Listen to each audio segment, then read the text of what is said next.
Hello students, हम लोग start करेंगे आज टॉपिक लूप। ये लूप तुम कोई भी प्रोग्रामिंग लैंग्वेज करो, है ना, whether it is Java, core Java, advance Java, PHP, Python, हम लोग कोई भी लैंग्वेज करेंगे तो लूप कॉमन टॉपिक है। लॉजिक सारे प्रोग्रामिंग लैंग्वेज में सेम रहता है। हम लोग मेनली लूप यहाँ स्टडी करेंगे अभी 2020 बोर्ड एग्जाम्स के हिसाब से। लूप का मतलब क्या हुआ? सपोज आई टेल यू कि कंप्यूटर में आउटपुट स्क्रीन में हमको 1 प्रिंट करना है। ये आउटपुट स्क्रीन है और इसमें 1 आउटपुट शो करना है।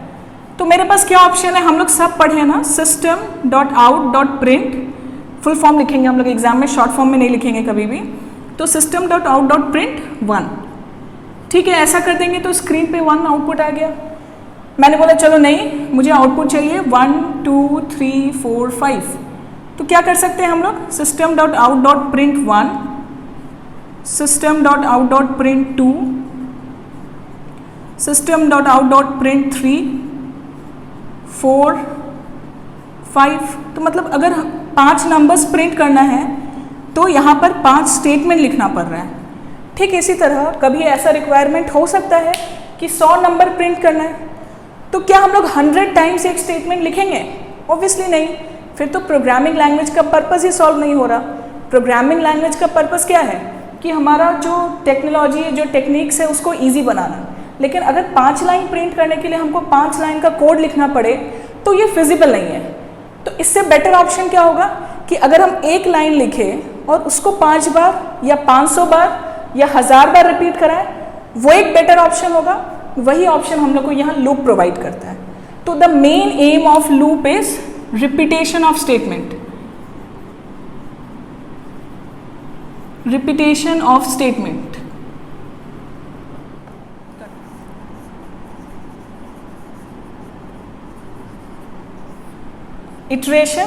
इटरेशन का मतलब भी हुआ रिपीटेशन।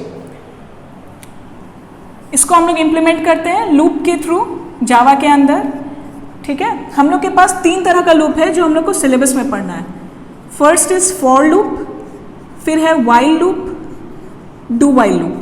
बोर्ड एग्जाम्स के हिसाब से ये टॉपिक लूप पे जनरली 3 या 5 नंबर का क्वेश्चन बोर्ड एग्जाम में रहता है और बहुत सिंपल क्वेश्चंस है। You just need to know the trick. पहले हम लोग ये 3 डिस्कस करें, उसके पहले कुछ बेसिक नॉलेज क्लास 11 वाला चाहिएगा, थोड़ा सा रिवाइज कर लेते हैं वो सब। सबसे पहले एक वर्ड बच्चे पढ़े होंगे आप लोग, इनिशियलाइजेशन। क्लास 11 के अंदर था इनिशियलाइजेशन। तो what does initialization means? Initialization means, if you can recall, it means putting initial values to our variable. For example, suppose I write here int I. इसको क्या बोलते हैं हम लोग?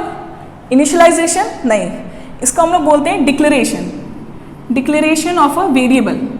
डिक्लेरेशन का मतलब क्या हुआ? जैसे ही मैंने यहाँ लिखा int I, इसका मतलब हुआ कि कंपाइलर को हम बता रहे हैं कि I एक वेरिएबल है, फाइन, इसका डेटा टाइप क्या है? Integer. Suppose I write int I equal to 0।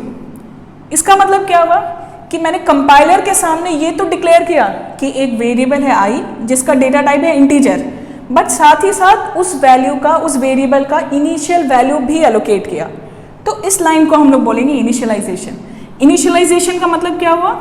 इसका मतलब आप putting initial values to our variable. मतलब जब हम वेरिएबल जैसे ही डिक्लेयर कर रहे हैं, डिक्लेरेशन के वक्त हम लोग अपने वेरिएबल का इनिशियल वैल्यू स्पेसिफाई कर दे रहे हैं।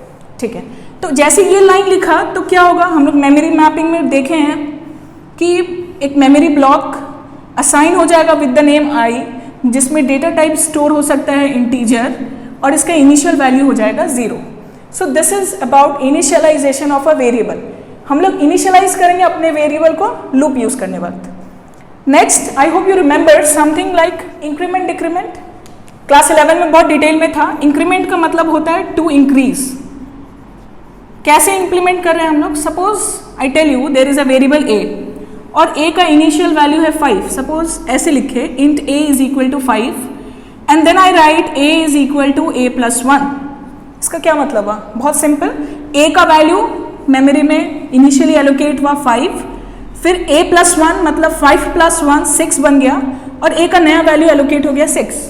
तो ये हुआ कि जब हम लोग नॉर्मली मैथमेटिकल ऑपरेटर से इसको कर सकते हैं सेम चीज़ को हम लोग रिप्लेस करना सीखे थे इंक्रीमेंट डिक्रीमेंट में a प्लस प्लस लिख के।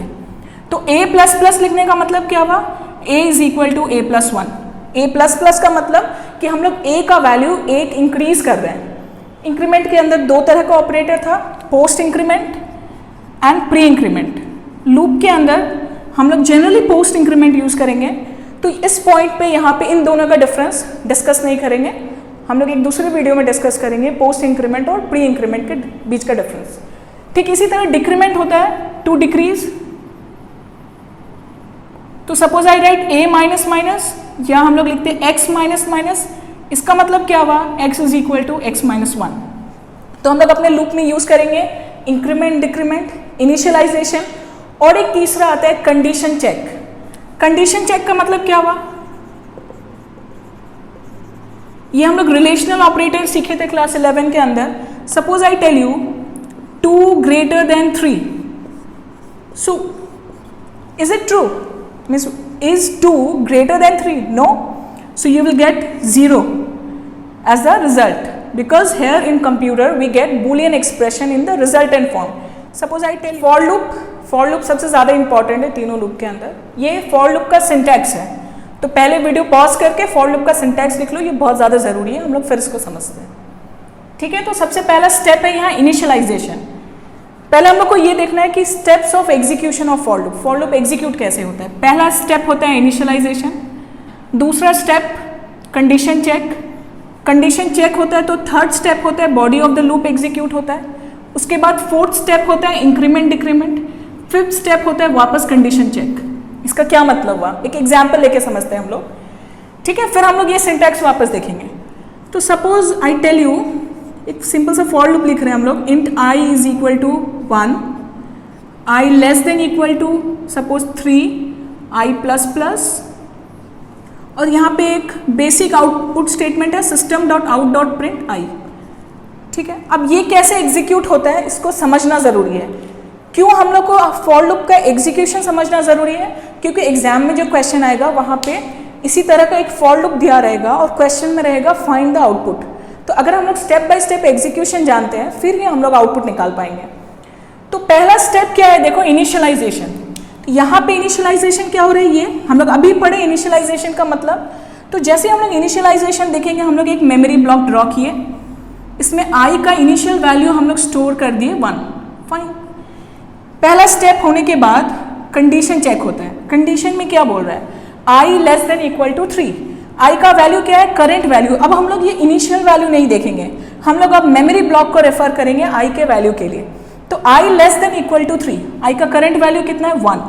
तो क्या 1 3 से छोटा है, क्या 1 का वैल्यू 3 से छोटा है, ऑब्वियसली है, कंडीशन ट्रू है। तो देखो सेकेंड स्टेप था कंडीशन चेक। जैसे कंडीशन ट्रू होता है body of the loop execute होता है। बॉडी ऑफ द लूप का मतलब जो ये ब्रैकेट्स के अंदर जो भी हम लोग लिखे हैं ये बन जाता है बॉडी ऑफ द लूप। तो जैसे ही कंडीशन चेक हुआ ये बॉडी ऑफ द लूप के अंदर गया। यहाँ पे हम लोग ने एक आउटपुट स्टेटमेंट लिख रखा है कि system dot out dot print i का करंट वैल्यू कितना है 1। तो एक आउटपुट स्क्रीन भी बना लेते हैं, virtual output screen. Suppose this is my output screen. तो यहाँ पे क्या आ जाएगा 1। फाइन, इसके बाद और कोई लाइन नहीं है, लूप खत्म हो जा रहा है। तो देखो बॉडी ऑफ द लूप के बाद क्या हो रहा है, इंक्रीमेंट या डिक्रीमेंट। तो हम जाएंगे वापस यहाँ पे है इंक्रीमेंट i प्लस प्लस। हम लोग अभी पढ़े इंक्रीमेंट का मतलब वैल्यू एक इंक्रीज कर देना। तो i से वैल्यू इंक्रीज होके क्या हो गया 2। फिर वापस कंडीशन चेक होगा।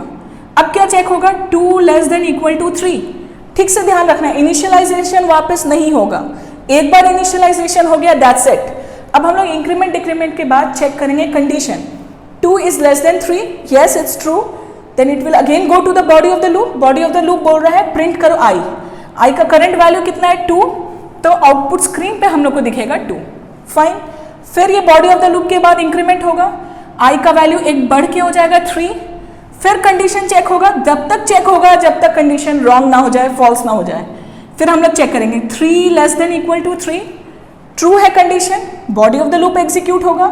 System dot out dot print i में करंट वैल्यू कितना है 3, आउटपुट स्क्रीन पे प्रिंट हुआ 3। अब बॉडी ऑफ द लूप खत्म हुआ, वापस इंक्रीमेंट होगा, i का वैल्यू बन गया 4। फिर कंडीशन चेक होगा, 4 लेस देन 3 ट्रू है, नहीं ये ट्रू नहीं है, कंडीशन फॉल्स हो गया, तो control body of the loop के बाहर आ जाएगा। तो हम लोग के आउटपुट स्क्रीन में क्या आया 1 2 3। तो देखो बच्चों, जैसे कि हम लोग एक ही लाइन यहाँ पे हम लोग एक ही आउटपुट स्टेटमेंट लिखे थे, system dot out dot print i, एक ही आउटपुट स्टेटमेंट लिखे, लेकिन उसको हम लोग 3 टाइम्स रिपीट कराएं। ठीक इसी तरह हम इसको 5000 टाइम्स 10,000 टाइम्स रिपीट करा सकते हैं। क्या करना होगा, मान लो हमको यहाँ पे आउटपुट चाहिए 1 से लेकर 30 तक, हम लोग सिर्फ यहाँ कंडीशन चेंज कर देंगे, 30 लिख देंगे। 1 से 300 तक चाहिए, हम लोग एक और 0 लगा देंगे। तो हम लोग का टास्क यहाँ कितना सिंपल हो जाता है। एग्जैक्टली यही पर्पज है लूप का, that is it allows us to repeat a set of statements as many number of times as we want. Now the statement which gets repeated in the loop, loop के अंदर ये statement है जो बार बार repeat हो रहा है, ऐसे statement को हम लोग बोलते हैं iterating statement. This is obviously derived from the word iteration.